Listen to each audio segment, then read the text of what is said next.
And tonight, making strides toward fighting crime strategies in Norfolk. City leaders have been working to address gun violence with both short and long-term solutions, and that includes a partnership with the New Jersey-based group.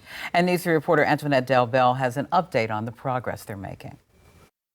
The city's Young Terrace neighborhood is where the Newark Community Street Team has been working with grassroots groups to tailor their intervention strategies for at-risk youth. You can see a memorial still stands here. If you remember, this is where 5 women were shot. 3 of them died 1 year ago.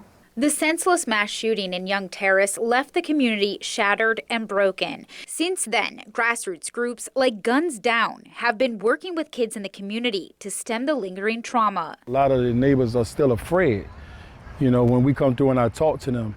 And every time there's a shooting that's close, that may be across the street or something, it triggers something. It's why the Newark Community Street Team has narrowed its efforts on the neighborhood, labeling it as a crime hotspot.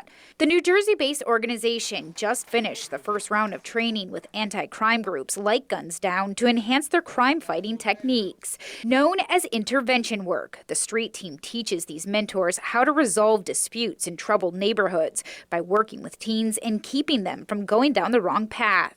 I think a lot of the skills and the gifts that the folks hold that do this work is intuitive, right?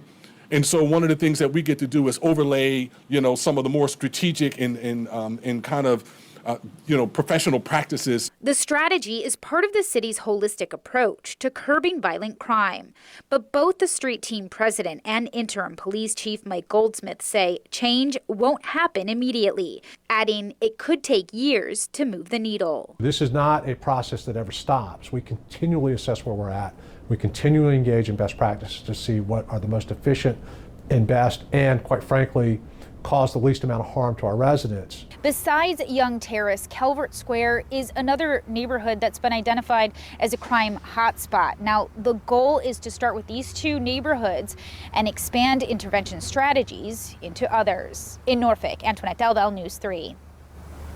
Coming up on News